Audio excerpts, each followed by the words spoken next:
இப்போ நம்ம அடுத்த பார்ட்டு நம்ம வெப் டெவலப்மெண்ட்டில் அடுத்த பார்ட்டு பார்த்தீங்கன்னா சிஎஸ்எஸ்.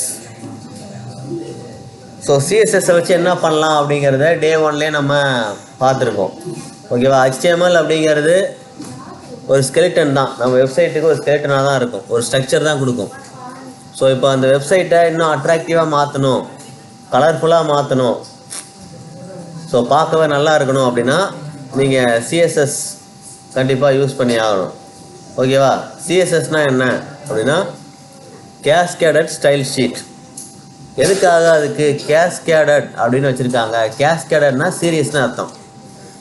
சீரியஸ் ஆஃப் ஸ்டைல்ஸ், ஒரே பர்டிகுலர்.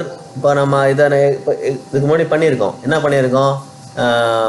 ஹெட்டில் போயிட்டு ஸ்டைல் கொடுத்தோமா, ஹெட்டில் ஸ்டைல் கொடுத்து பேக்ரவுண்ட் கலரு, டெக்ஸ்டோட கலரு, அதுக்கப்புறம் ஃபாண்ட்டோட ஃபேமிலிலாம் கொடுத்தோமா, அதில் மொத்தம் 3 ஸ்டைல் ப்ராப்பர்ட்டி யூஸ் பண்ணியிருக்கோம். அப்போது ஒன்றுக்கு மேலே நீங்கள் ஸ்டைல் ப்ராப்பர்ட்டி யூஸ் பண்ணாலே அது cascaded. So series of element அப்படின்னா மல்டிபிள் ஸ்டைல் டீட்டெயிலை நீங்கள் ஒரே ஒரு போர்ஷனுக்கு, அதாவது ஹெட்டருக்கோ ஃபூட்டருக்கோ கண்டென்ட்டுக்குள்ளேயோ மல்டிபிள் ஸ்டைல் ஆப்ஷனை நம்ம ஒரே இடத்துல யூஸ் பண்ணுறோம். அதனால் அதை கேஸ்கேடட் ஸ்டைல் ஷீட் அப்படின்னு சொல்லுவாங்க. ஸோ ஸ்டைல் பண்ணுறதுக்கு நிறைய மெத்தட் இருக்குது. இப்போ நம்ம யூஸ் பண்ணது இன்லைன் மெத்தட். ஸோ அந்த லைன்லேயே HTML கண்டென்ட்டில் ஒரு பேராகிராஃபுக்கோ இல்லை ஹெட்டிங்க்கோ சிம்பிளாக நம்ம ஸ்டைல் பண்ணுறது தான் HTMLல பார்த்தோம். ஸோ இந்த ஸ்டைலே இன்னும் கொஞ்சம் அட்ராக்டிவாக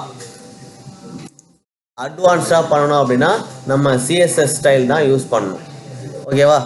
ஸோ இப்போ நம்ம இதுக்கான எக்ஸாம்பிள் நம்ம ஆல்ரெடி பார்த்துருக்கோம். ஸோ HTMLலாம் இப்படி தான் இருக்கும், வெறும் ஸ்கெலிட்டன்.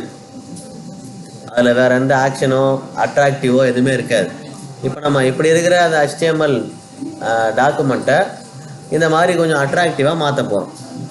ஸோ ஸ்டைல்லாம் அப்ளை பண்ணிவிட்டு கொஞ்சம் கலர்ஃபுல்லாக டீசெண்டாக பார்க்க ஒரு லுக்காக, ஒரு அட்ராக்டிவ் லுக்கில் மாற்ற போகிறோம். ஓகேவா? ஸோ நீங்கள் வெறும் சிஎஸ்எஸ்ஸை மட்டும் வச்சு எந்த வெப் டெவலப்மெண்ட்டும் பண்ண முடியாது. ஸோ வித்தவுட் HTML நம்ம வெப் டெவலப்மெண்ட்டில் எதுவுமே பண்ண முடியாது. ஓகேவா? ஸோ HTML கூட தான் சிஎஸ்எஸ் ஆட் பண்ண முடியுமே தவிர HTMLையே விட்டுட்டு நம்ம ஒரு வெப் டெவலப்மெண்ட், அதாவது வெப்சைட்டை க்ரியேட் பண்ண முடியுமா அப்படின்னு கேட்டிங்கன்னா அது நாட் பாசிபிள். ஓகேவா? ஸோ சிஎஸ்எஸில் எப்படி நம்ம சிஎஸ்எஸ் சின்டாக்ஸ், அதாவது நம்ம ஸ்டைல் எப்படி பண்ண போகிறோம், இது வரைக்கும் நம்ம ஸ்டைல் எப்படி பண்ணோம் அப்படின்னு பார்த்தீங்கன்னா சிம்பிளாக ஸ்டைல் ஒரு HTML டேக்குள்ளேயே ஸ்டைல்னு கொடுத்தோம், ஈக்குவல் கொடுத்தோம், அதுக்கப்புறம் அதில் பேக்ரவுண்ட் கலர், அதுக்கப்புறம் கலர், ஃபாண்ட் ஃபேமிலி இப்படின்னு கொடுத்துட்டு அதை டபுள் கோட்ஸ்குள்ளே கொடுத்து நம்ம டிக்ளேர் பண்ணியிருந்தோம். ஸோ இப்போ நம்ம சிஎஸ்எஸ்குள்ளே போகும்போது அதுக்குன்னு ஒரு குறிப்பிட்ட ஸ்ட்ரக்சர் இருக்குது. அது என்ன ஸ்ட்ரக்சர்? இதுதான் ஸ்ட்ரக்சர்.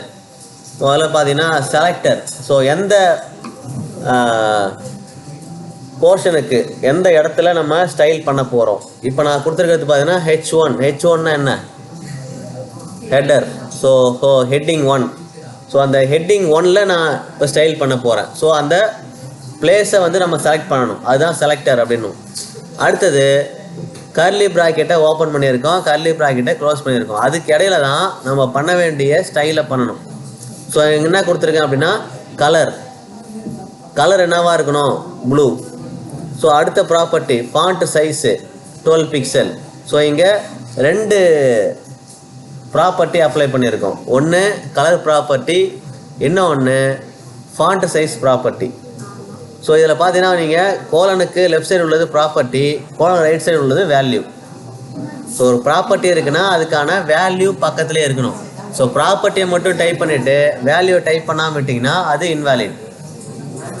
ஓகேவா? இதுதான் சின்டாக்ஸ். முக்கியமான 3 பார்த்தீங்கன்னா செலக்ட் பண்ணியிருக்கணும், அதுக்கப்புறம் ப்ராப்பர்ட்டி, அதனுடைய வேல்யூ, இது எல்லாமே கர்லி ப்ராக்கெட்டுக்குள்ளே இருக்கணும். ஸோ ஒவ்வொரு ப்ராப்பர்ட்டியும் செமிகோலனை போட்டு செப்பரேட் பண்ணியிருக்கணும். ஸோ இதில் இந்த ப்ராப்பர்ட்டியில் இந்த ப்ராப்பர்ட்டியை தனியாக பிரிக்கிறது இந்த செமிகோலன் தான். இது மாதிரி நீங்கள் 2 தான் கொடுக்க முடியுமா அப்படின்னு கேட்டால் 20 கூட கொடுக்கலாம். ஸோ 20 ப்ராப்பர்ட்டி கூட அப்ளை பண்ணலாம். நம்மள்ட்ட அந்த ப்ராப்பர்ட்டி இருந்தால் நம்ம அப்ளை பண்ண வேண்டிய இந்த செலக்டரில் அந்த செலக்டருக்கு அந்த ப்ராப்பர்ட்டி சூட்டபுளாக இருந்தால் எத்தனை ப்ராப்பர்ட்டி வேணாலும் நீங்கள் ஆட் பண்ணிட்டு போயிட்டே இருக்கலாம். ஓகேவா? ஸோ இதுதான் வந்து சிஎஸ்எஸோட சின்டாக்ஸ். இதை நம்ம ஒரு சிம்பிளாக எங்கே யூஸ் பண்ணுறது அப்படிங்கிறத ஒரு எக்ஸசைஸில் பார்த்துடலாம்.